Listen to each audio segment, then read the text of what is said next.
Hare Krishna, Krishna Krishna, Hare Hare, Hare Rama, Rama Rama, Hare Hare.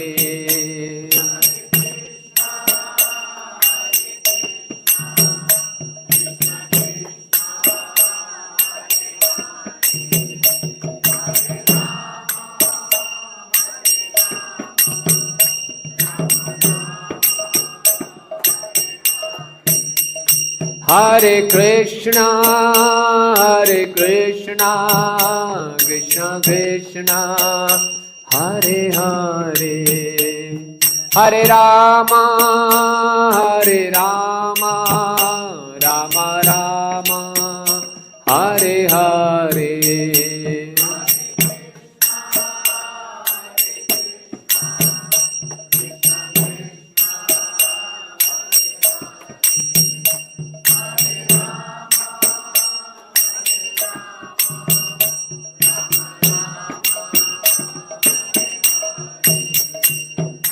Hare Krishna, Krishna Krishna, Hare Hare, Hare Rama, Rama Rama, Hare Hare.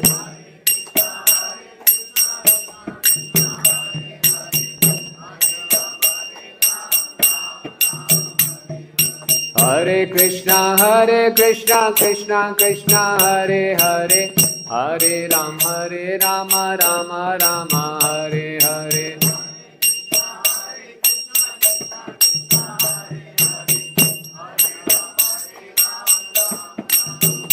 Hare Krishna, Krishna Krishna, Hare Hare, Hare Rama, Rama Rama, Hare Hare.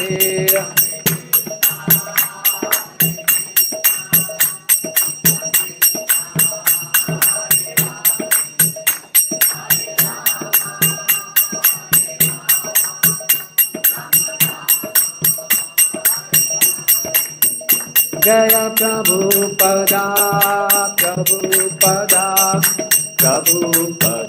Srila Prabhupada.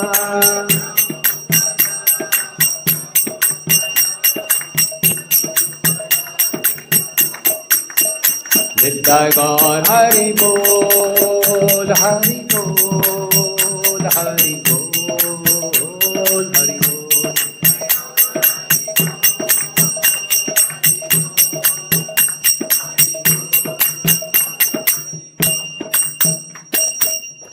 Jai Vishnupad Paramhans Pavajikacharya Stotroshta Shri Shrimad.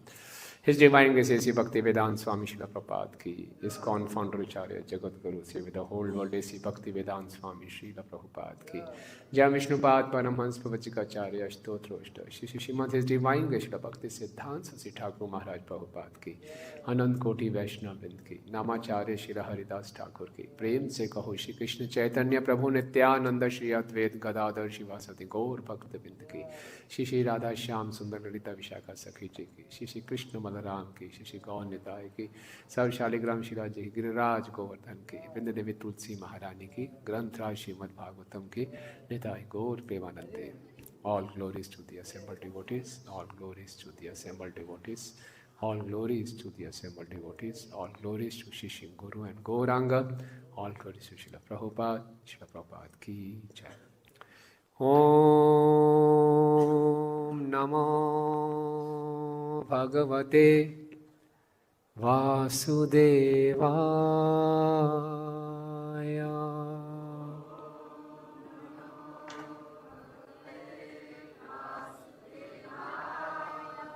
Om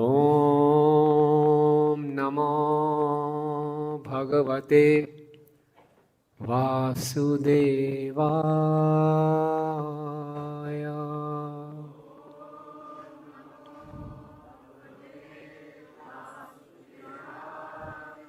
Om Namo Bhagavate Vasudevaya.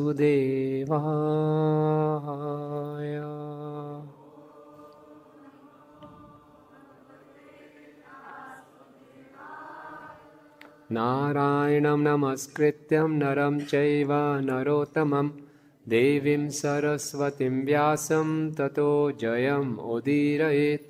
नष्टप्रायेषु अभद्रेषु नित्यं भागवत सेवया भगवती उत्तमश्लोके भक्तिर्भवति नैष्ठिकी। कृष्णाय वासुदेवाय देवकी नंदनाय च नंदगोपकुमाराय गोविंदाय नमो नमः। ग्रंथ श्रीमद् भागवतम दशम स्कंद अध्याय संख्या 7। अध्याय का नाम है तृणामृत का वध। श्लोक संख्या 10 और 11। तो श्लोक संख्या 11 की हम पुनरावृत्ति करेंगे। श्लोक संख्या पहले 10 बोल लेता हूँ। नाते शतधिरे गोपा बाल भाषितमित्युत अप्रमेयं बलम तस्य बालकस्य न ते विदुः। वहाँ एकत्र गोपियों तथा गोपों को यह विश्वास नहीं हुआ कि बालक श्री कृष्ण में इतनी अचिंत्य शक्ति हो सकती है, क्योंकि वे इस तथ्य से अवगत नहीं थे कि भगवान श्री कृष्ण सदैव असीम हैं। उन्हें बालकों की बातों पर विश्वास नहीं हुआ, अतः उन्होंने इन बच्चों की भोली भाली बातें जानकर उनकी उपेक्षा की। रुदन्तं सुतुमादाय यशोदा ग्रहशंकिता कृत्स्वस्त्यर्णं विप्रे सुप्तैस्तनमपायत। रुदन्तं सुतमादाय यशोदा ग्रहशंकिता कृत्स्वस्त्यर्णं विप्रे सुप्तैस्तनमपायत। रुदन्तं सुतमादाय यशोदा ग्रहशंकिता कृत्स्वस्त्यर्णं विप्रे सुप्तैस्तनमपायत।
माता जी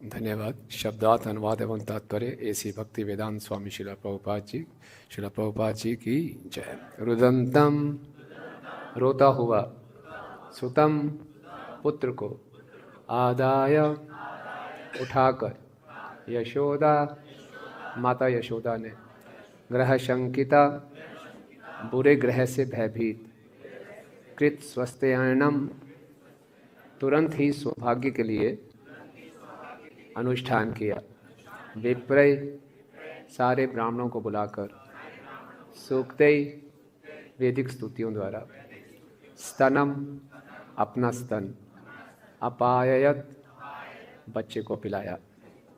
कृपया अनुवाद मेरे पीछे दोहराइए। यह सोचकर कि भगवान श्री कृष्ण पर किसी अशुभ ग्रह का आक्रमण हुआ है, माता यशोदा ने रोते बालक को उठा लिया और उसे अपना स्तनपान कराया। तब उन्होंने वैदिक स्तुतियों का उच्चारण करने के लिए तथा शुभ अनुष्ठान संपन्न करने के लिए अनुभवी ब्राह्मणों को बुलावा भेजा। तात्पर्य, जब भी कोई संकट आ पड़ता है या कोई अशुभ घटना घट जाती है तो वैदिक सभ्यता की यही प्रथा है कि उसके प्रतिकार के लिए वैदिक स्तुतियां कराने हेतु योग्य ब्राह्मण बुलाए जाते हैं। माता यशोदा ने इसे ठीक प्रकार से किया और अपने बच्चे को स्तनपान कराने लगे। ओम अज्ञानतिमिरन्धस्य ज्ञानञ्जनशलाकया चक्षुरुन्मीलितं येन तस्मै श्रीगुरुवे नमः। श्रीचैतन्यमनोभीष्टं स्थापितं येन भूतले स्वयं रूप कदा मह्यं ददाति स्वपदान्तिकं। वन्देऽहं श्रीगुरो श्रीयुतपदकमलं श्रीगुरून् वैष्णवांश्च श्रीरूपं साग्रजातं सहगण रघुनाथान्वितं तं सजीवं साद्वैतं सावधूतं परिजनसहितं कृष्णचैतन्यदेवं श्रीराधा कृष्णपादान् सहगण ललिता श्रीविशाखान्वितांश्च। हे कृष्ण करुणा सिन्धु दीनबन्धु जगत्पते गोपेश गोपिका कान्त राधा कान्त नमस्तुते। तप्त काञ्चन गौरांगी राधे वृन्दावनेश्वरी वृषभानुसुते देवी प्रणमामि हरिप्रिये। वाञ्छाकल्पतरुभ्यश्च कृपा सिन्धुभ्येव च पतितानां पावनेभ्यो वैष्णवेभ्यो नमो नमः। जय श्री कृष्ण चैतन्य प्रभु नित्यानंद श्री अद्वैत गदाधर श्रीवासादि गौर भक्त वृंद। हरे कृष्णा कृष्णा कृष्णा हरे हरे, हरे राम राम राम हरे हरे। नमो विष्णुपादाय कृष्ण पृष्ठाय भूतले श्रीमते भक्ति वेदांत स्वामिनिति नामिने। नमस्ते सारस्वते देवे गौरवाणी प्रचारिणे निर्विशेष शून्यवादी पाश्चात्य देश तारिणे।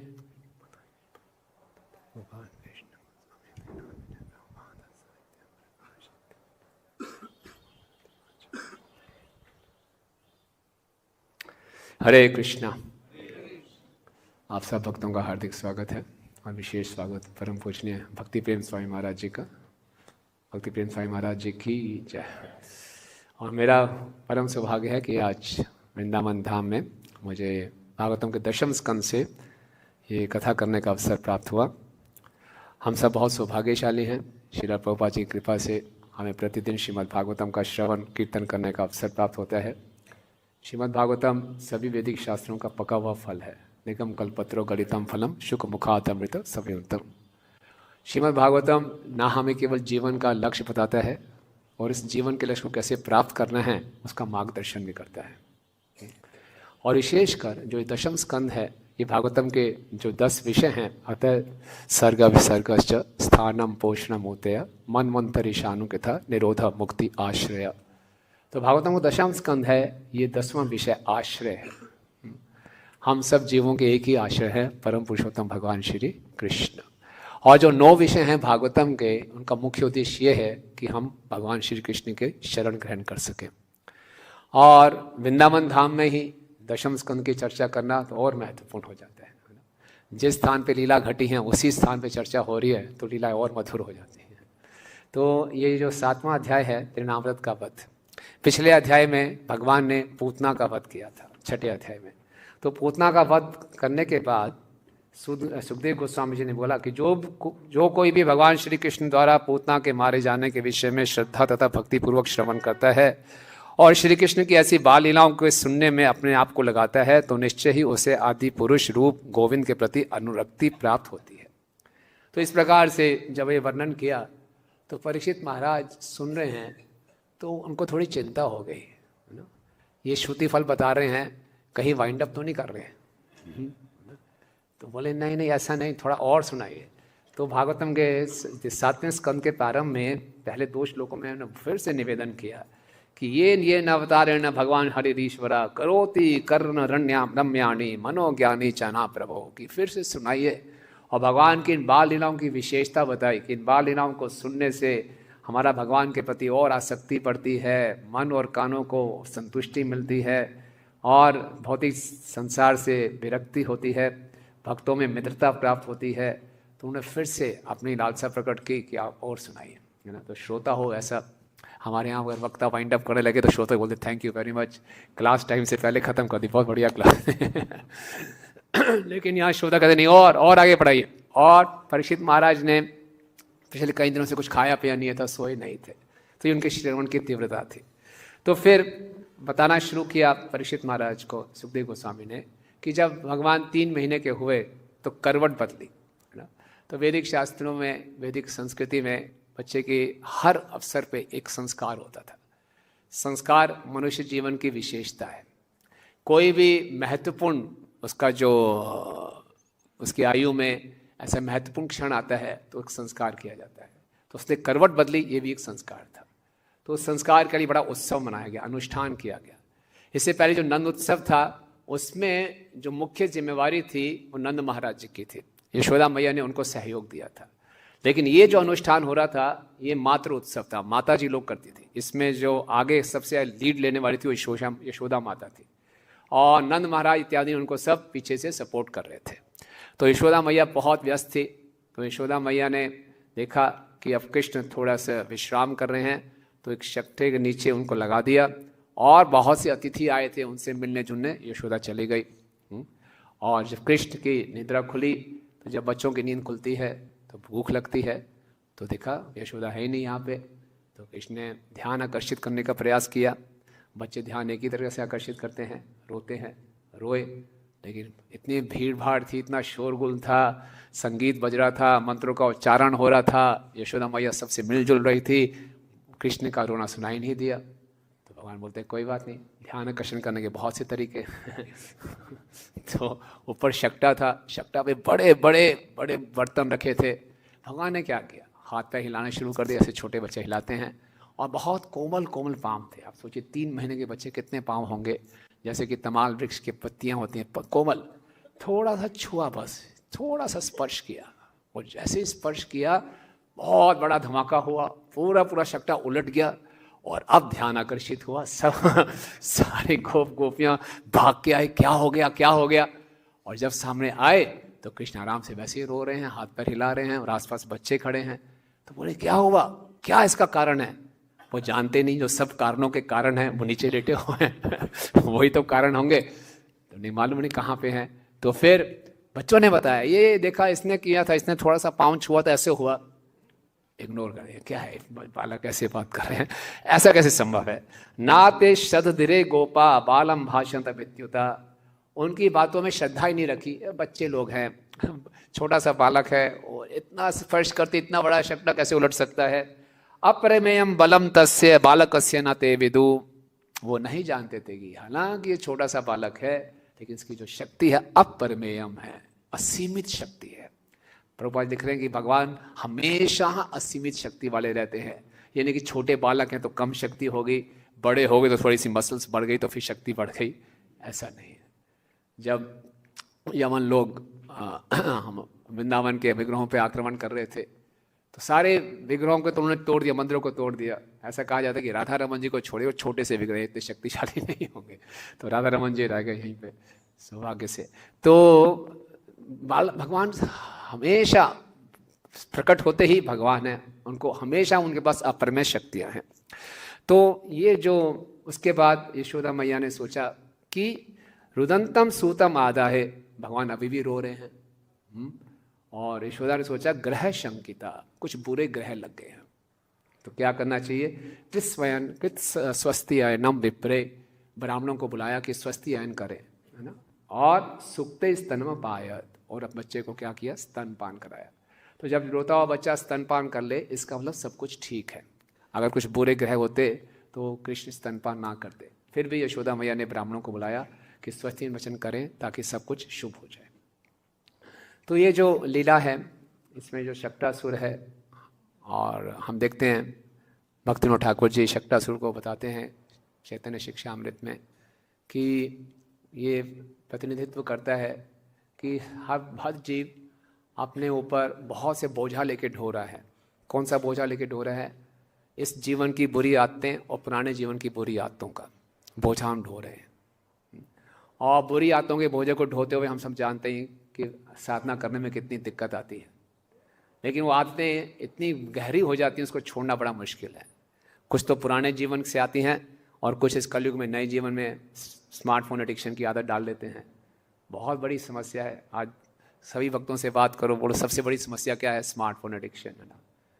करने क्या जाते हैं, पहुंच कहीं और जाते हैं। लेकिन ये सारी बुरी आदतें होना एक बद्ध जीव में कोई बड़ी बात नहीं है, तभी तो इस संसार में हैं हम।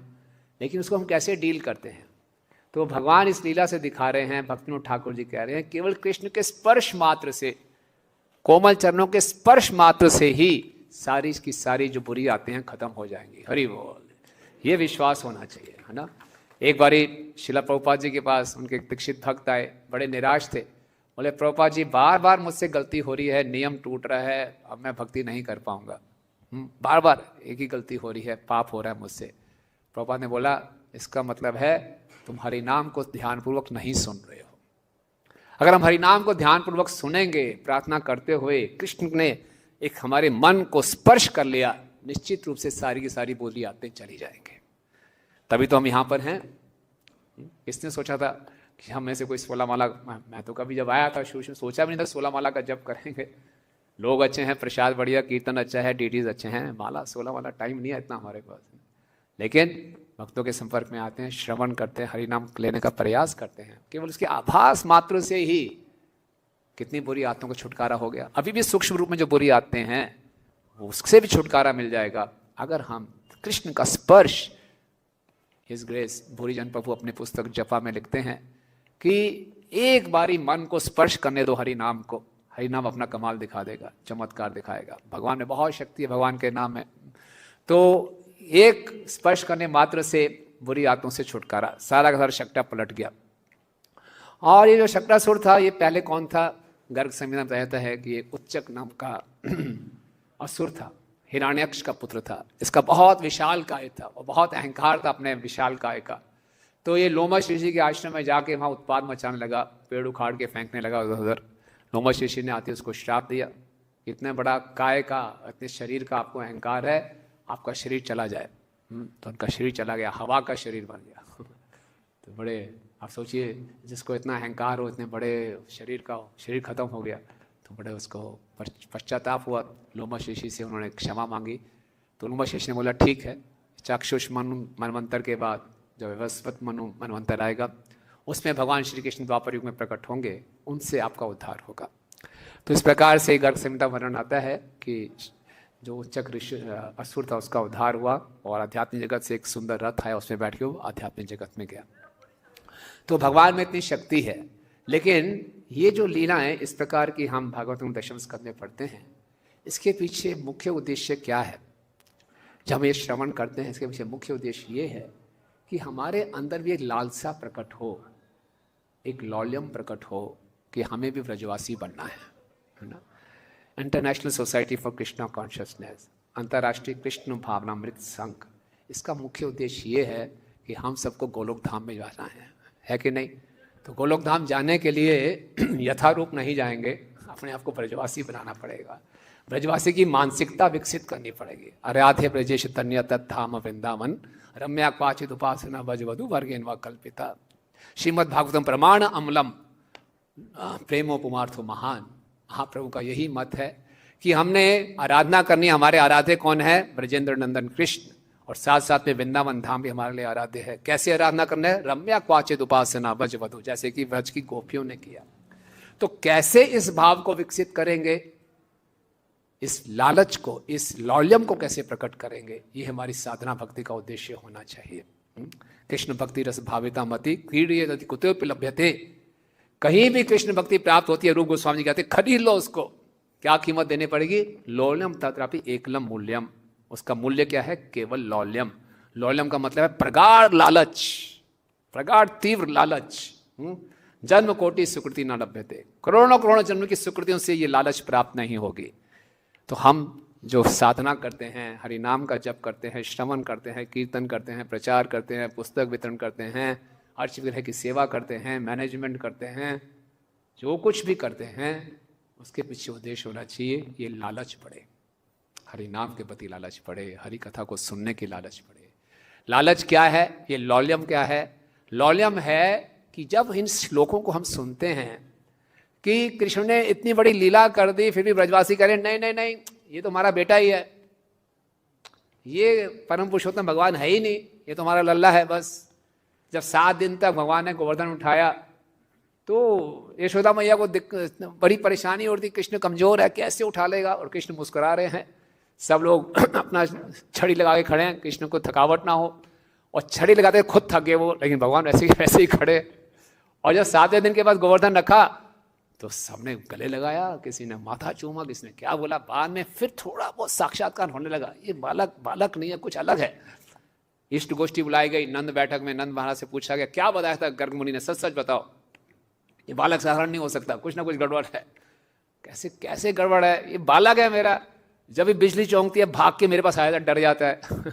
इसको अपने इंद्रियों में तो संयम है नहीं, लड्डू खाना शुरू करता खाते ही रहते, मेरे को रुकना पड़ता है, लड्डू मत खाओ। तो साधारण बालक है। हाँ, गर्ग मुनि ने बोला था नारायण की कुछ विशेष कृपा रहेगी इसके ऊपर, और कोई खास बात नहीं है, सब भूल गए, चलो ये हमारा बालक ही है।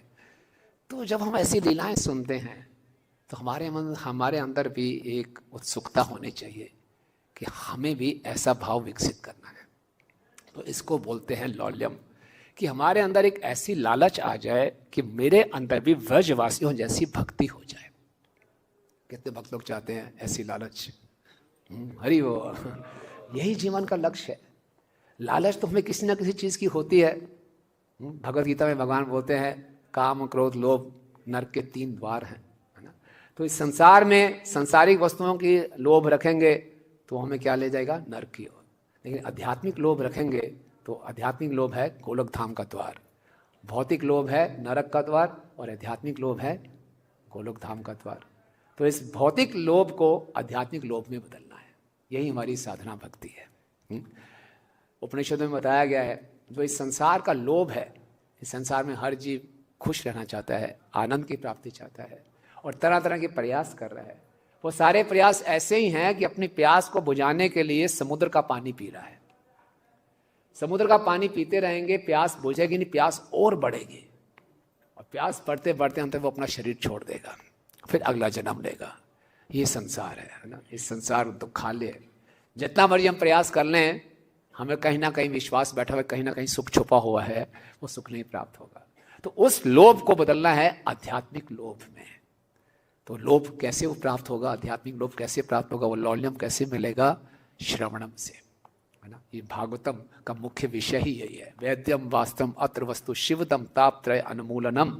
भागवतम के प्रारंभ में ही बताया गया कि इसकी वास्तविक वस्तु क्या है? कृष्ण प्रेम। और यही कृष्ण प्रेम, यही व्रज का प्रेम चैतन्य महाप्रभु देने आए। अनार्पिता चिरम चिरात करुणा तीर्ण कलो समर्पितम उन्नत उज्ज्वल रसम स्वभक्तिम श्रीयाम। उन्नत उज्ज्वल रस अपना देने आए हैं भगवान चैतन्य महाप्रभु, जो कि लंबे समय तक नहीं दिया गया। तो ये व्रज की भक्ति हम सबका अधिकार है। हम सब गौड़िया वैष्णव हैं, ये हम सबका अधिकार है, लेकिन हमने आपको इसके लिए थोड़ा योग्य बनाना होगा। इसीलिए रूप गोस्वामी जी बहुत वैज्ञानिक तरीके से समझाते हैं कैसे इस तक पहुंचा जा सकता है। तो बताया कि साधना भक्ति है। साधना भक्ति के 2 भाग हैं, वैदिक साधना भक्ति और रागानुगा साधना भक्ति। तो वैदिक साधना भक्ति जो हम करते हैं, नियमों का पालन करते हैं, उस सब के पीछे हमारा मुख्य प्रेरणा होती है गुरु का आदेश, शास्त्रों के आदेश, थोड़ा भय होता है, नहीं करेंगे तो अपराध होगा। लेकिन रागानुगा भक्ति में जो मुख्य प्रेरणा होती है वो होता है लोभ, इच्छा होती है खुद करने की। वैदिक साधना भक्ति करने के लिए अधिकार मिलता है श्रद्धा से, और रागानुगा साधना भक्ति करने का अधिकार मिलता है लोभ से, वास्तविक लोभ से, नकली लोभ से नहीं। हम लोग, आप काफ़ी लोग व्रज में ही रहते हैं, तो बहुत से ऐसे आपको तथाकथित आध्यात्मिक संस्थाएं मिल जाएंगी, आध्यात्मिक गुरु मिल जाएंगे, वो बोलेंगे तुरंत आपको रागानुगा भक्ति दे देंगे।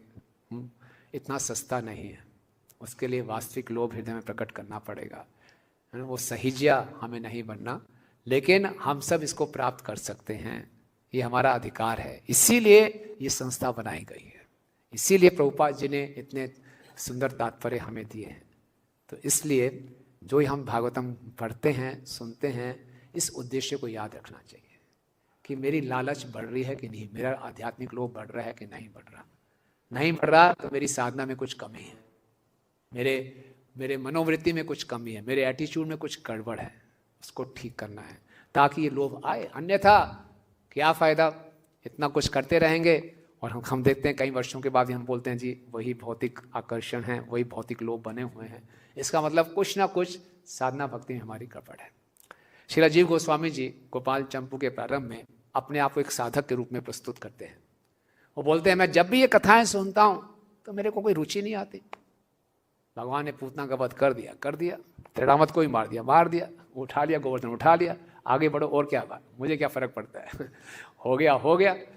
तो कोई रुचि नहीं है, कोई आंखों में आंसू नहीं आ रहे, कोई शरीर पुलकित नहीं हो रहा। ऐसा क्यों?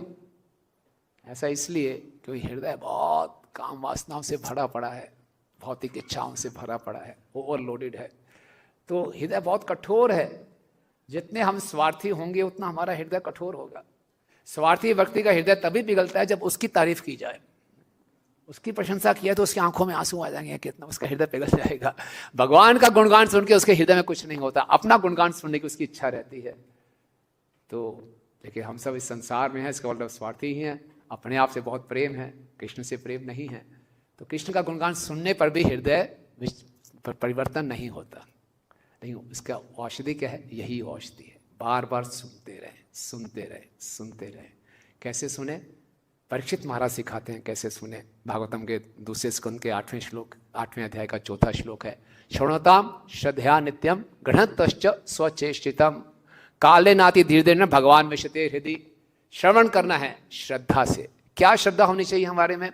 ये जो प्रेम है, या यही लौल्यम आगे जाके प्रेम बनता है, इस प्रेम और लौल्यम का जो बीज है वो क्या है? श्रद्धा। श्रद्धा से सुनना चाहिए। क्या श्रद्धा से सुनना चाहिए?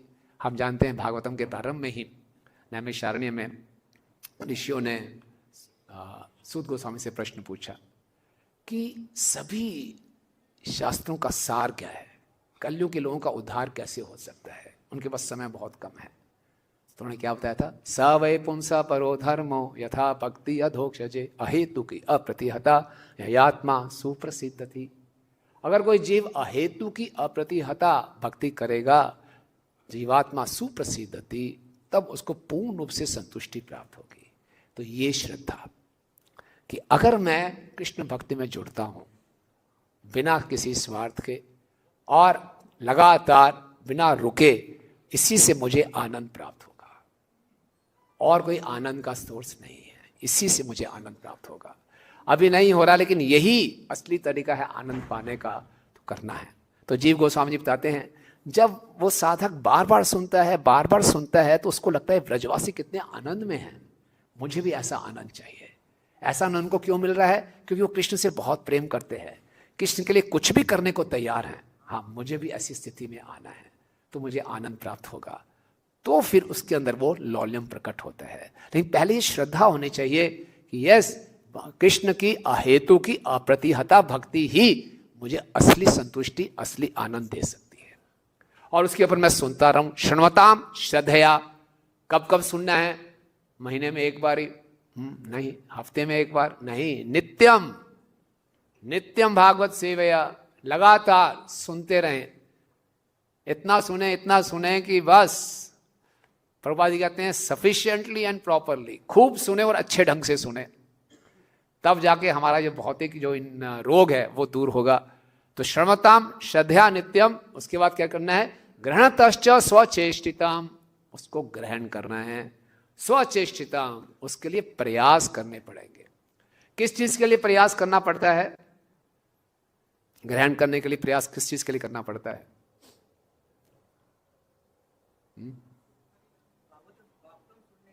नहीं, प्रयास क्यों करना पड़ता है?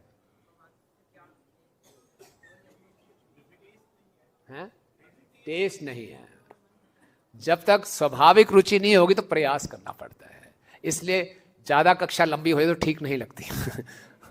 आजकल वैसे ही सोशल मीडिया के इसमें हमारा अटेंशन इतना कम हो गया है, तो उसके बीच में भी हम फोन इधर उधर देखते रहते हैं, बहुत हमारा मन और बहुत विचलित हो गया है। तो अब उसको चेष्टा करनी पड़ेगी, लगाना पड़ेगा। स्वचेष्टितम, जब तक स्वतः मन नहीं लगता तो लगाना पड़ेगा, लगाना पड़ेगा स्वचेष्टितम। तब क्या होगा, ऐसा करते रहेंगे, काले नाति दीर्घेना, चिंता मत कीजिए, ज्यादा समय नहीं लगेगा। काले नाति दीर्घेना भगवान विशते हृदय, भगवान हृदय में प्रवेश कर जाएंगे। अरे यानी कि हमारे हृदय में उत्सुकता हो जाएगी, मुझे ब्रजवासियों जैसा भक्त बनना है, मुझे भगवान से प्रेम करना है, यही मेरे जीवन का वास्तविक लक्ष्य है, मुझे संसार का और कोई वस्तु नहीं चाहिए, केवल प्रेम चाहिए। इतना तड़प हो जाएगी, समुत्कंठा बोलते हैं रूप गोस्वामी इसको, और कुछ नहीं चाहिए। तब जाके भगवान हम पे कृपा करके भाव भक्ति देंगे। जब तक ऐसा तड़प, ऐसा लौल्यम, ऐसी समुत्कंठा नहीं होगी, भाव भक्ति प्राप्त होने वाली नहीं है। भगवान वो देखना चाहते हैं कि एक योग्य भक्त है, उसको मैं भाव भक्ति दूं, तभी इसको सुदुर्लभा बोला गया है। तो हमारी साधना अगर बस बुरा माने टूटी फूटी है, टेढ़ी मेढ़ी है, केवल पूरी करनी है, तो भगवान को समुत्कंठा कहाँ दिखाई देगी? भगवान अपनी भाव भक्ति बचा के रखें, चलो लगे रहो, कोई बात नहीं, बहु जन्म यदि कर शरणम कीर्तन। लेकिन जो साधक तीव्रता दिखाएगा, लौल्यम दिखाएगा, और कुछ नहीं चाहिए, यही चाहिए, मैं इस संस्था में, मेरा और कोई लालच नहीं है, कोई पावर पोस्ट पोजीशन नहीं चाहिए, मुझे तो केवल हरि नाम में रुचि चाहिए, हरि कथा में रुचि चाहिए, वैष्णव सेवा में रुचि चाहिए। माध्यम कोई भी हो, मुझे आप कौन सा मर्जी पद दे दे, या पद ले लें या पद छीन लें, लेकिन मेरा मुख्य उद्देश्य ये होना चाहिए, इस लालच को बढ़ाना। जो भी हमें पद मिलता है वो पद इसलिए मिलता है कि उस उपाधियों से मुक्त हो। उपाधि का उपयोग करना है उपाधि से मुक्त होने के लिए, उपाधि में रमने के लिए नहीं। यहाँ पे हम किस लिए आए हैं? सर्वोपाधि विनिर्मुक्तम। लेकिन बुरा मत माने, यहाँ आकर हम बोलते हैं नहीं, ये उपाधि भी चाहिए, वो उपाधि भी चाहिए, बिना इस उपाधि के मेरा अस्तित्व नहीं रहेगा। नहीं, उपाधियाँ मिलेंगी, लेकिन उपाधियों को इस ढंग से उपयोग करना है कि हम उस सभी उपाधियों से मुक्त हो जाए। बिना उपाधियों के सेवा नहीं हो पाती, लेकिन अपने आप को उस उपाधि से अपनी पहचान नहीं बनानी, ये समझना है। ये बहुत ही कहते हैं ना, एक जाल है जिसमें अक्सर एक बदजीव फंस जाता है। तो ये मापदंड है, इसीलिए रूप गोस्वामी जी ने इतना सुंदर हमें ग्रंथ दिया भक्ति रसामृत सिंधु, ताकि हम जानते रहें हम भक्ति ठीक कर रहे हैं कि नहीं कर रहे हैं। तो इस लालच को प्राप्त करना जीवन का लक्ष्य है, इसीलिए ये कथाएं हैं, इसीलिए भागवतम का 10वां स्कंद है, क्योंकि जीवन का लक्ष्य ये ब्रजवासी बनना है। भगवान ने इतनी सुंदर सुंदर, इसमें जो मुख्यतः विश्वनाथ ठाकुर जी बताते हैं कि माधुर्य क्या है भगवान का। माधुर्य ये है कि भगवान इतने चमत्कारी कार्य भी कर रहे हैं, उसके साथ साथ एक साधारण बालक बने हुए हैं। हमें से कोई थोड़ा चमत्कारी कार्य दिखा दे, अपनी शक्ति दिखा दे, हमारा व्यवहार कैसे हो जाएगा? जोर से हंसेंगे, हा हा हा हा, देखो क्या कर दिया, ऐसा करेंगे। लेकिन भगवान रो रहे हैं। भगवान ने शक्ति को पलट दिया, सब ब्रजवासी भाग के आए, भगवान हंसे नहीं जोर से, देखा अब आया ना मजा, आया ना मेरे पास। अब भगवान वैसे ही असहाय बालक की तरह रो रहे हैं, इसलिए ब्रजवासियों को विश्वास ही नहीं हो रहा कि इसने किया। इसी ढंग से अप्रमेयम, यशोदा माता भगवान को दामोदर लीला में बांधना चाहती है, सारी व्रज की रस्सियां इकट्ठी हो गई, बांध ली, भगवान बंध ही नहीं रहे, और भगवान ऊपर से क्या कर रहे हैं? रो रहे हैं। रुदंतम मुहुर्नेत्रम युग्मम रिजंतम कराम भोज युग्मेन सातंक नेत्रम मुहुश्वास कंपात्री रेखाद कंठ स्थित ग्रेव दामोदरम भक्तिबद्धम। रो रहे हैं, आंखें में ऐसे हाथ मल लगा रहे हैं, आंतक आंतक है, मां के हाथ में छड़ी देखकर डर रहे हैं। जिनके नाम से स्वयं भय भयभीत हो जाता है, तत्व सद्य विमुच्यते यद् बिभेति स्वयं भयम। ओ यशोदा मैया के हाथ में छड़ी देकर भयभीत हो रहे हैं, रो रहे हैं, और ऊपर से अपनी शक्ति भी दिखा रहे हैं, बंद नहीं रहे। ये है मधुरता। और उधर दुर्योधन के पास भी भगवान गए थे शांति का संदेश लेके। दुर्योधन ने बोला बांध दो इसको, भगवान ने कहा बांध के दिखाओ। भगवान ने विराट रूप धारण कर लिया, ऐसा विराट रूप धारण किया, और भगवान जोर से हंस रहे हैं, ठहाका लगा रहे हैं। भगवान के ठहाके को सुन के सारे कौरव सभा में सब मूर्छित हो गए, भयभीत हो गए। तब महाराज भगवान ने अपना ऐश्वर्य दिखाया और ठहाका लगाया। लेकिन यहां ब्रजवासियों को भगवान अपना जो ऐश्वर्य दिखाते हैं तो साधारण बालक की तरह रहते हैं। ये माधुर्य है, ये विशेषता है भगवान की। और ऐसा नहीं कि भगवान नकल कर रहे हैं, एक्टिंग कर रहे हैं बालक होने की। ऐसा नहीं है यशोदा मैया को चलो थोड़ी एक्टिंग करते हैं, ना, एक्टिंग नहीं कर रहे, वास्तव में वो डर रहे हैं। अभी भी भगवान वास्तव में रो रहे हैं, एक्टिंग नहीं चल रही। वास्तव में यही भगवान की मधुरता है कि सारा ऐश्वर्य दिखाते हुए भी भगवान एक साधारण बालक की तरह है। भगवान इसको छोड़ नहीं सकते, क्योंकि भगवान को इसी से रस आता है। अच्छा, और हम जानते हैं, रूप गोस्वामी जी बताते हैं कि कृष्ण पूर्ण, पूर्णतर और पूर्णतम है। पूर्ण कृष्ण कहाँ होते हैं? द्वारका की लीलाओं में। पूर्णतर मथुरा, और पूर्णतम कहाँ हुए? ब्रज में। तो ये पूर्ण, पूर्णतर, पूर्णतम तारतम्य कैसे आया? कहाँ भगवान का माधुर्य ज्यादा है, कहाँ आत्मीयता ज्यादा है? सबसे ज्यादा आत्मीयता माधुर्य कहाँ पे है? वृंदावन। और सबसे ज्यादा ऐश्वर्य कहाँ है? नहीं, सबसे ज्यादा ऐश्वर्य भी वृंदावन में है, तभी भगवान पूर्णतम है। वृंदावन परफेक्ट, ऐश्वर्य में भी पूर्णतम, माधुर्य में भी पूर्णतम। अर्जुन ने जब भगवान का विश्व रूप देखा तो अर्जुन का जो प्रेम है वो संकुचित हो गया। अर्जुन माफी मांगने लगे, सखेति मत्वा पसमम युक्तम, हे कृष्ण हे यादव हे सखेति, अजानता, मैंने अज्ञानता में आपको क्या क्या नहीं कह दिया, आपका बहुत अपमान किया, क्षमा करें। कितने प्रणाम किए अर्जुन ने। तो जो मथुरावासी, द्वारकावासी को जब भगवान अपना ऐश्वर्य दिखाते थे तो उनका प्रेम संकुचित हो जाता था। कंस का वध करके जब भगवान आए देवकी वसुदेव के सामने तो बड़ी बड़ी प्रार्थनाएं करने लगे। वो वहां वृंदावन में तो भगवान रोज असुरों को मारते थे, पटकते थे उठा उठा के। नंद और यशोदा ने कभी उनकी स्तुति नहीं की। वो आगे उनको और थक गया होगा, और पाम दबाते थे, मॉलिश करते थे, खिलाते पिलाते थे, कमजोर हो गया होगा। और यहाँ खाली कंस का वध किया, वो इतनी स्तुतियां करने लगे देवकी और वसुदेव, क्योंकि वो ऐश्वर्य से प्रभावित हो गए। लेकिन व्रज की क्या विशेषता है? व्रज में भगवान जब अपना ऐश्वर्य दिखाते हैं तो अपना माधुर्य बनाए रखते हैं, साधारण बालक की तरह रहते हैं। और व्रजवासियों पर इसका क्या प्रभाव पड़ता है? जो व्रजवासी हैं उनका माधुर्य और बढ़ जाता है। बाकी जगह द्वारका मथुरा में उनका माधुर्य, उनका प्रेम कम हो जाता है, लेकिन व्रज में भगवान जितना ऐश्वर्य दिखाते हैं उनका प्रेम और बढ़ जाता है। ये व्रज की विशेषता है। तो इस प्रकार से यहाँ पे हमने देखा कि भगवान छोटे बालक की तरह रो रहे हैं, फिर भी ब्रजवासी मानना ही नहीं चाहते कि ये भगवान है।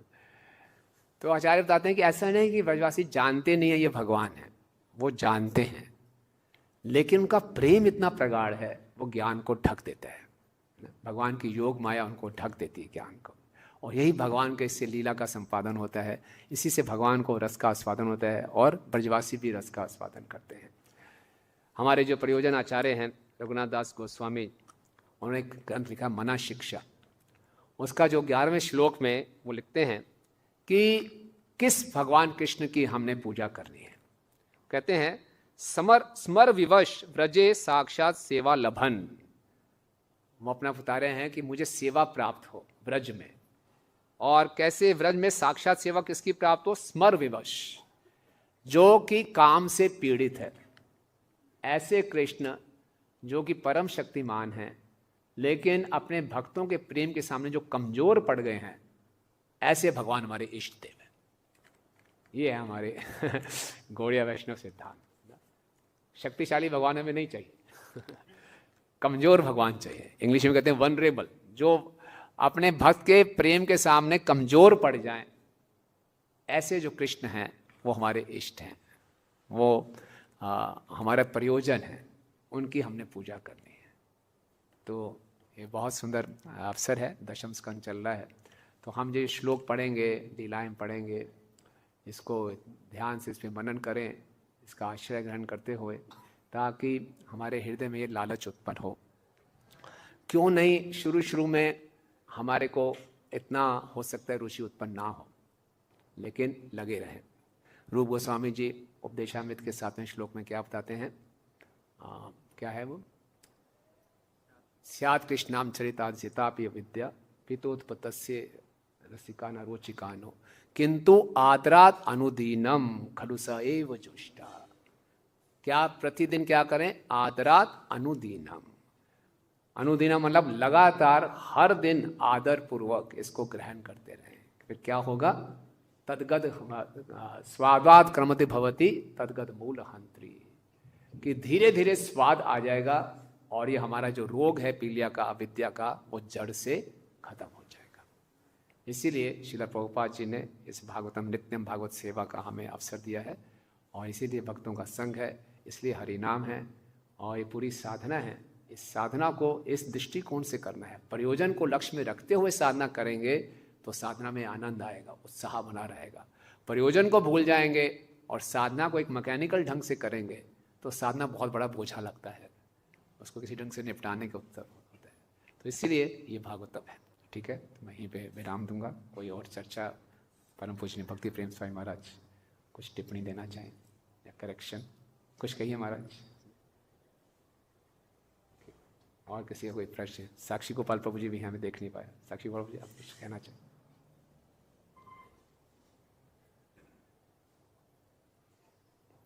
हरे कृष्ण। बहुत धन्यवाद महाराज, प्रवचन किया है।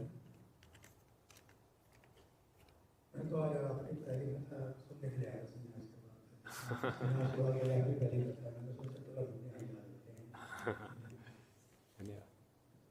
याद रहेगा ना हमने महाराज जी जब संन्यास लिया था जीवन भर की कथा सुनी थी, अपने लोग के लिए आया हूँ। कोई एनी कमेंट्स और करेक्शन? भगवान अपने भक्तों के हमेशा इस संसार प्रभुपाद जी कहते हैं, इस संसार में सब भगवान बने लगे। इस संसार में सबकी बीमारी है कि people are trying to become god, लेकिन जो असली भगवान है वो भगवान भक्तों का दास बनने में लगा हुआ है। इस संसार में सभी लोग चाहते हैं कि नगर को सुख बन जाओ, सुखदेव बन जाओ, है ना, और सबसे श्रेष्ठ बन जाओ, है ना। ये प्रवृत्ति सब में पाई जाती है, भक्तों में पाई जाती है। ठीक है, लेकिन भगवान कौन है? जो असली भगवान है वो क्या बनना चाहते हैं? क्या बनना चाहते हैं? वो भाई वो भक्तों के भक्त बने, वो फिर भक्तों पर लोग कम गए दास दास अनु दास। बोलो हरे कृष्ण। हरि वाह, धन्यवाद, थैंक यू। और किसी कोई प्रश्न है?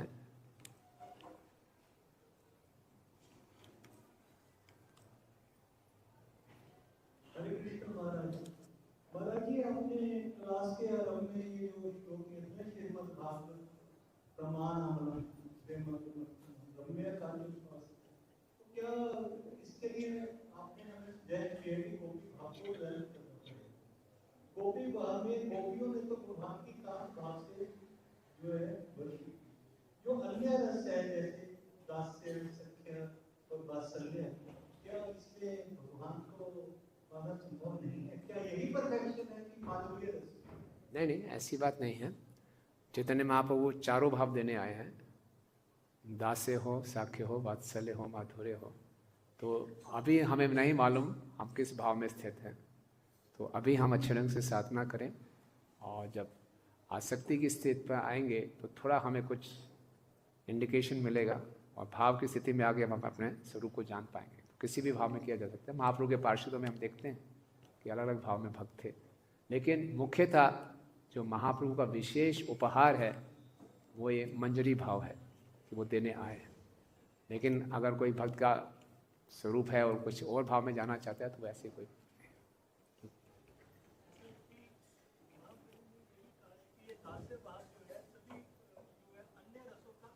आधार है। यस, सभी शुरुआत हमने दास्य भाव से ही करनी है। हम दासों के दास हैं, ये करेंगे तो स्वतः ही भगवान हमारे हृदय में है और गुरु और भगवान की कृपा से हम जान पाएंगे। ठीक है, यस यस महाराज जी, हरे कृष्ण। तो बहुत सुंदर प्रश्न। लास्ट सेंटेंस में आपने कहा साधना करने के समय हमें प्रयोजन लक्ष्य को भी भूल, तो ये बहुत बड़ी बात है, लेकिन हम कोई भूल जाते हैं मुश्किल है। आशीर्वाद करना जब के समय तो हम कभी नहीं भूलेंगे कि जब कर रहे हैं, इसीलिए नहीं ज़्यादा आता है। तो आप बस आशीर्वाद में चलना, हम साधना करने के टाइम प्रयोजन हम नहीं भूलेंगे। धन्यवाद महाराज। आप अपनी विनम्रता से आदर्श उदाहरण स्थापित कर रहे हैं महाराज। हरे कृष्णा महाराज। तो आपने सुना ब्रजवासियों के लिए बताया, ब्रजवासी किसको ब्रजवासी कहेंगे? जैसे मान लो आप लोग भी कृष्ण के सेवा में लगे हुए हैं, बाहर से जो आ रहे हैं वो भी सेवा में लगे हुए हैं, तो इनको ब्रजवासी कहें या फिर जो यहाँ पे जो बात कर रहे हैं उनको ब्रजवासी कहें? कॉन्शियसनेस से कैसे उनको समझे? हाँ, जैसे यहाँ लोग ब्रजवासी हों, हम ब्रजवासी, तो वो लोग तो चौरासी लोग के अंदर इनका ब्रजवासी मानते हैं, कुछ लोग वृंदावन के वो लोग भी बोलते हैं हम ब्रजवासी हैं। तो कैसे समझे उन लोगों को? फिर उनकी थिंकिंग अलग है, लोगों की थिंकिंग अलग है, तो कैसे डिसाइड करेंगे? अच्छा प्रश्न है आपका। सो व्रज एक स्थान भी है और चेतना भी है। निश्चित रूप से जो व्रज भूमि है बहुत विशेष है, कोई साधारण भूमि नहीं है, चिन्मय है, अलौकिक है, एज इट इज़ ये आया है, अवतरित हुआ है। लेकिन ये केवल यहीं तक सीमित नहीं है, वृंदावन चेतना का भी विषय है। तो कहीं भी ब्रह्मांड के किसी भी कोने में हम हैं, लेकिन हमारी ये चेतना ये है कि सब कुछ हमने कृष्ण के लिए करना है, तो वृंदावन भाव है। इसलिए श्रील प्रभुपाद जी कहते हैं जहाँ आप प्रमाणिक गुरु की सेवा में लगे हुए हैं वही वृंदावन है। प्रमाणिक गुरु ने बोला वहाँ सेवा करो, बोले मैं तो वृंदावन में आके वास करूँगा, नहीं, वो नहीं है। प्रभुपाद जी के एक शिष्य थे भक्ति तीर्थ स्वामी महाराज, बहुत प्रचार किया, प्रगाढ़ प्रचार किया। उनके हृदय में इतनी करुणा थी, उन्होंने प्रहलाद महाराज की तरह प्रार्थना की भगवान से कि सबके कष्ट मुझे दे दीजिए। और उनको ऐसा कैंसर हो गया जो कि बहुत यूनिक था। 54 वर्ष की उम्र में किसी ब्लैक अमेरिकन को वो कैंसर होता नहीं है। बहुत कष्ट, उनके शारीरिक कष्ट हुआ, क्योंकि भगवान ने उनकी प्रार्थना स्वीकार की, सब जीवों का कष्ट उन्होंने अपने ऊपर लिया। और प्रभुपाद उनके गुरु भाई ने बोला चलो आप वृंदावन में शरीर छोड़ना, बोले नहीं, मैं यहीं गीता नगरी, उन्होंने एक फार्म कम्युनिटी बनाई थी, यहीं शरीर छोड़ूंगा, ताकि मैं सबको दिखाना चाहता हूँ कि इसमें और वृंदावन में कोई अंतर नहीं है। मैं प्रभुपाद जी के आगे का पालन करते हुए यहाँ शरीर छोड़ रहा हूँ, तो वो वृंदावन। लेकिन इसके साथ साथ जब हमें मौका मिले इस ब्रज भूमि में आके हमें इसका लाभ उठाना चाहिए, है ना। यहाँ धाम की सेवा करनी चाहिए, धाम वासियों की सेवा करनी चाहिए। यहाँ जिसका जन्म हुआ वो बहुत विशेष है, यहाँ जो रह रहे हैं वो भी बहुत विशेष है। लेकिन जो रह रहे हैं उनके अंदर ये अहंकार नहीं होना चाहिए कि मैं ब्रजवासी हूँ और कोई ब्रजवासी नहीं है। ब्रजवासियों में अहंकार है ही नहीं। जहाँ अहंकार आ गया तो बात खत्म हो जाएगी। तो हमने तो जहाँ ब्रज में रहने उनको पूरा मान देना है, वास्तव में ब्रजवासी हैं। लेकिन जो रह रहे हैं उनको ये सोचना नहीं जो बाहर से आ रहे हैं वो ज़्यादा श्रेष्ठ हैं, कोई ज़्यादा सेवा करें। तो केवल मुख्यतः चेतना की बात है, और अपनी चेतना को सुधारने के लिए बार बार हम ब्रजभूमि में आए हैं, यहाँ सेवा करें धाम की, धामवासियों की, और जैसे गुरु की आज्ञा है उसके अनुसार हम करें, तो वो वृंदावन है। ठीक है। और हरे कृष्णा, बहुत ही सुंदर आपने बताया कि जैसे हमारा जो भक्ति का जो प्रयोजन है किसी ब्रजवासी के अनुगत होकर भी करना, उसका बोलने भी होना चाहिए कि ब्रजवासी की जरूरत है। तो स्टार्टिंग में अगर कोई बात भी किसी पर्टिकुलर ब्रजवासी के उस पर है तो हम चालू कर सकते हैं, या वेट करना चाहिए सीनियर से आगे लेके उसी भाव में हम पहले कर सकते हैं, या कैसे करना चाहिए? हाँ, तो इसमें ज़्यादा उतावलापन नहीं दिखाना है कि एक दो कथा सुनी चलो जी मैं इसके अनुगत हो जाऊंगा। एक बार प्रभुपाद से किसी ने ये प्रश्न पूछा, मुझे किस ब्रजवासी को फॉलो करना है? प्रभुपाद बोला I am that Brajavasi rascal I am that, मैं वो ब्रजवासी, मुझे फॉलो करो, है ना। तो अभी हम पहले प्रभुपाद किसी ने पूछा निकुंज यूनो रति के लिए सिद्ध है, प्रभुपाद इसके बारे में कुछ गहराई से बताइए, राधा कृष्ण की निकुंज लीला। प्रभुपाद बोला इसका मतलब यह है कि अपने गुरु को पुस्तक वितरण में सहयोग दो। तो पहले गुरु की खूब सेवा करनी पड़ेगी, विनम्र से विनम्र पुस्तक में, तो जैसे गुरु के हृदय को प्रसन्न करेंगे, प्रभुपाद जी को प्रसन्न करेंगे, तब ये लालच उत्पन्न होगा, है ना, तब हृदय शुद्ध होगा। आर कबे नीताय चांदेर करुणा हई बे, संसार वासना मोरा कबे शुद्ध हई बे, विषय छड़िया कबे शुद्ध हबे माना, कबे हम हेरी गो श्री वृंदावाना, रूप रघुनाथ पदे हाई बे अकूति, तबे हम भुजा से युगल प्रीति। शुरुआत कहाँ हो रही है? नित्यानंद प्रभु की करुणा। नित्यानंद प्रभु की करुणा कैसे प्राप्त होगी? प्रमाणिक गुरु के आदेश, उनको पालन करेंगे, हृदय शुद्ध होगा, संसार वासनाएं कम होंगी, तब वृंदावन धाम प्रकट होगा, तब रूप और रघुनाथ पूर्ववर्ती आचार्यों प्रभुपाद के ग्रंथों में हमारी रुचि बढ़ेगी, तब हम राधा कृष्ण की लीलाओं को समझ पाएंगे, तब हमारे अंदर मालूम चलेगा किस ब्रजवासी के हमने अनुगत होना है। इसलिए इतना चीप नहीं है, मेहनत करनी है। ठीक है, हरे कृष्ण। किसी माता जी लोगों को कोई प्रश्न है? थैंक यू महाराज, बहुत अच्छा लेक्चर दिए और भाव मुझे और अच्छा से समझ में आया कि यहाँ पे वृंदावन की अच्छा कृष्ण के प्रति जो ब्रजवासियों का भाव है। क्योंकि प्रभुपाद जी भी हमें यही चीज़ दिए हैं, और जैसे गुरु जी बता रहे थे कि गोपी भाव क्या है, जिसके चित्त पे हमेशा कृष्ण है वही गोपी है। अगर हम अपने आप को देख सकते हैं, इसीलिए प्रभुपाद जी ने इस संस्था का नाम रखे श्री कृष्ण भावना भावित संघ। अगर हम कृष्ण भाव में रहेंगे तो वही गोपी है। गोपी मतलब ये नहीं कि हम गोपी शरीर या कोई अलग से लेना पड़ेगा। अगर कृष्ण आपके चित्त पे हमेशा है तो वो गोपी होंगे। धन्यवाद, धन्यवाद। यस माता जी।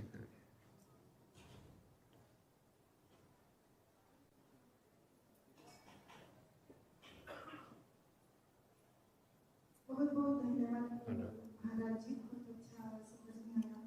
एक प्रश्न था कि यहाँ पे यशोदा माता ने जब उनकी अशुभ घटना दिखाई दी और संकट समय था, तब यशोदा माता ने वैदिक स्तुतियों का उच्चारण किया। तो हमारे जीवन में भी ऐसे बहुत बार अशुभ घटना या संकट आता है, तो वैदिक स्तुतियाँ हमारे लिए क्या है? क्या वो हरिनाम है? हरे कृष्णा कृष्णा कृष्णा हरे हरे, हरे राम राम राम हरे हरे। वेदेश सर्वर अहमेव वेद्यो, सभी वैदिक स्तुतियों का सार है हरे कृष्ण महामंत्र। ठीक है, यस।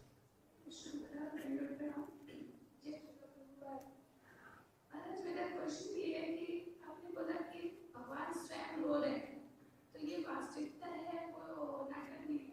हाँ, तो मेरे को ये जानना है कि ये लीला नहीं है, वो वास्तविक रो रहे हैं? हाँ वास्तविक रो रहे हैं। तो ये उनकी लीला नहीं है, लीला है तो नाटक? नहीं, लीला नाटक नहीं है। हम लोग जो लीला करते हैं वो नाटक में करते हैं। ये वास्तविकता है। तभी तो कुंती महारानी देख के भ्रमित होगी, क्या हो रहा है? यही तो भगवान का माधुर्य है कि सब कुछ होते हुए भी भगवान सब कुछ भूलकर उनके वश में हो रहे हैं, उनसे डर रहे हैं, उनसे डांट खा रहे हैं। यही तो आनंद है। तो इसी में भगवान को आनंद मिल रहा है। यही तो व्रज की विशेषता है। पीछे माता जी।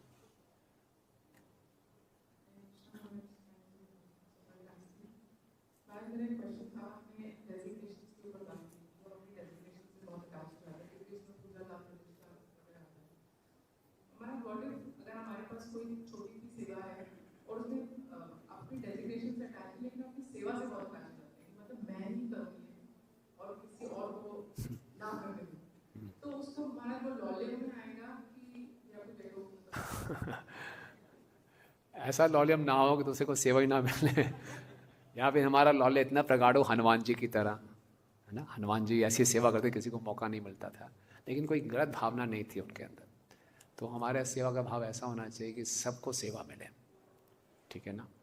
और हमें ना सेवा के फल से आसक्त होना है, ना किसी सेवा से आसक्त होना है, हमें केवल सेवा की भावना से आसक्त होना है।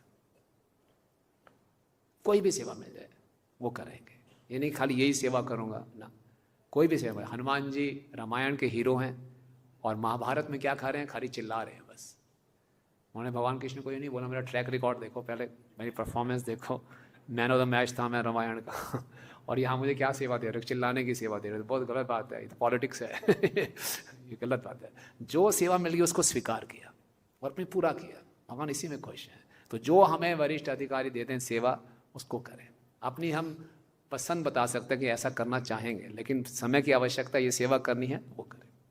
तो ये सेवा की भावना, इसको विकसित करना है।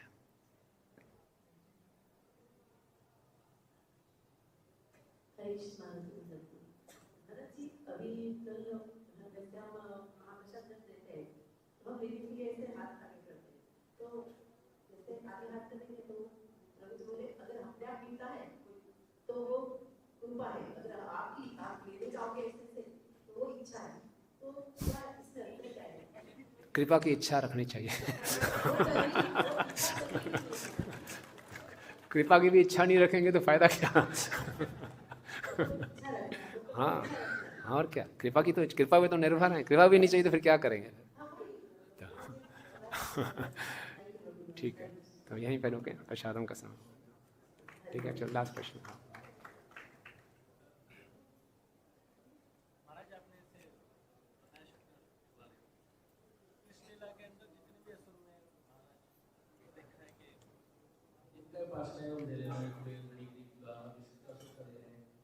एक तरफ आप जैसे मेंशन है कि हमारा अहंकार भी बहुत कनेक्ट कर सकते हैं, जैसे कि लक्ष्मी जी के साथ हम अपना नेचुरल छोड़ना नहीं चाहते, दूसरी तरफ हम देख रहे हैं कि इतने बड़े अपराध किए पूरे उनका भगवान ने उद्धार कर दिया, अगर वो गुनाह में रहे तो बड़ा कॉन्फिडेंस था।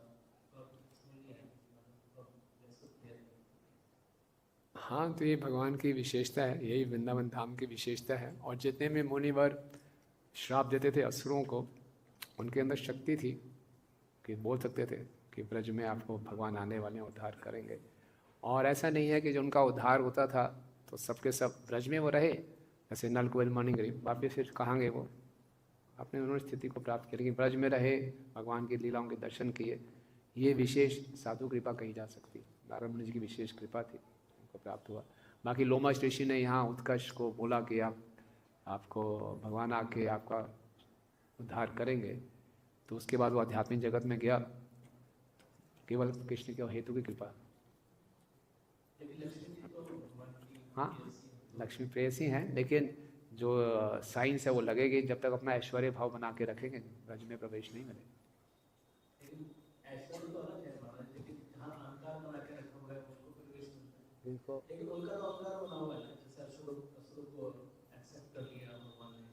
असुरों को नल कुबेर मणिग्रीव विशेष केस है, क्योंकि नारद मुनि ने उनको कृपा की कि आप नंद महाराज के आंगन में वृक्ष बनेंगे, भगवान के दर्शन करेंगे। उनकी कृपा से नारद मुनि ने कमिट कर दिया, भगवान को पूरा करना पड़ा, उनकी कृपा।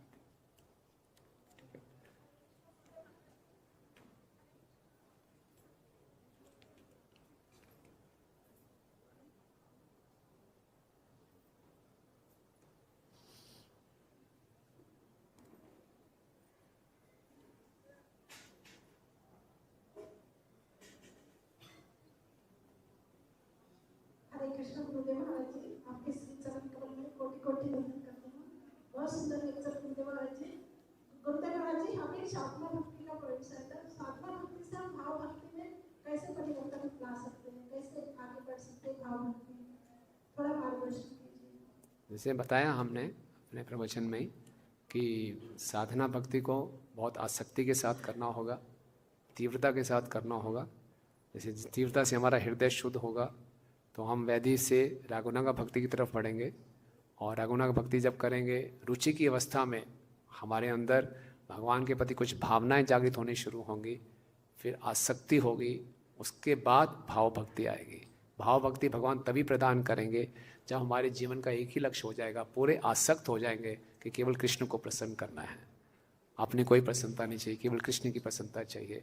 जब ये स्तर आ जाएगा तो भगवान कृपा करके हमको भाव भक्ति देंगे। इसमें नकल मार के भाव भक्ति प्राप्त नहीं होगी।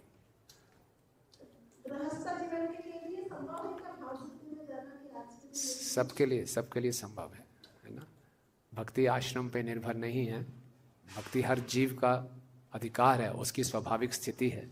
आश्रम तो इस संसार में नियम के लिए है, लेकिन भक्ति कई बार ये कह कि हम गृहस्थ आश्रम में रह के थोड़े हम ढीले पड़ने का हमें मौका मिल जाता है कि हम तो गृहस्थ आश्रम में हैं, हम कैसे कर सकते हैं।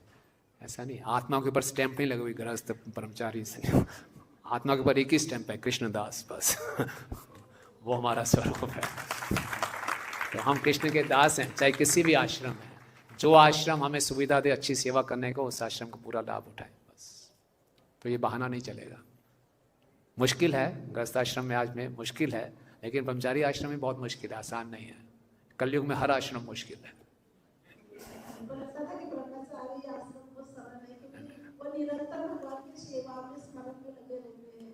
ये भ्रम है आपका। इतना आसान नहीं है। ठीक है, आप सबका बहुत बहुत धन्यवाद। ग्रंथराज श्रीमद् भागवतम की, जगत गुरु श्रील प्रभुपाद की, पिताई गौर प्रेमानंदे।